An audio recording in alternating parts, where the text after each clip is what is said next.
I bring greetings from the Global Youth Consortium against female genital mutilation. Year after year, governments, organizations, activists, survivors, as well as individuals come together to commemorate the International Day of Zero Tolerance for FGM. One of the primary aims of such days is to highlight efforts being made to see that girls are free from female genital mutilation.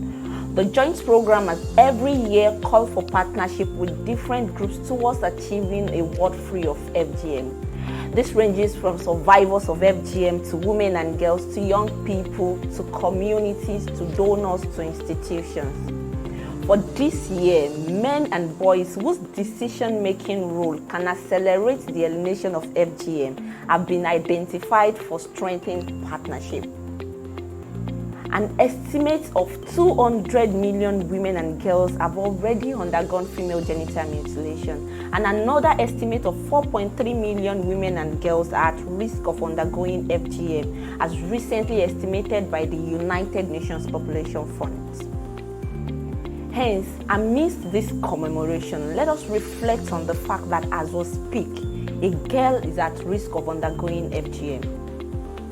The Global Youth Consortium, since its inception, has worked across communities, countries, and continents to help ensure that young people are at the front line leading interventions towards ending FGM by 2030.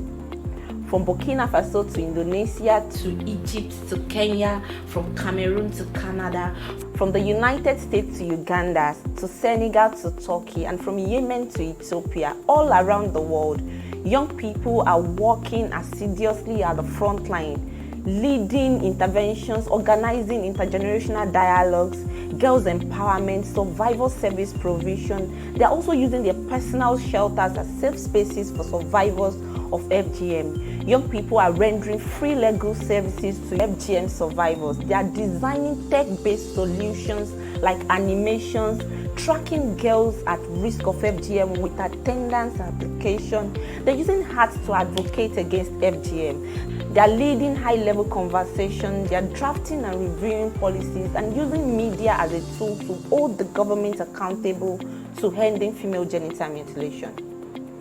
In the past 1 year, the Global Youth Consortium have reached over 1 million young people through our various engagements. As young persons that amount to the largest demographic globally, and the population that is worst hit by the effect of FGM, and also the demography that is actively designing and implementing interventions to end female genital mutilation. I implore us not to relent in the course of our work. I understand that the challenges are numerous, which include but not limited to little or no funds to work with, resistance from communities, stakeholders' dynamism, and threats to life.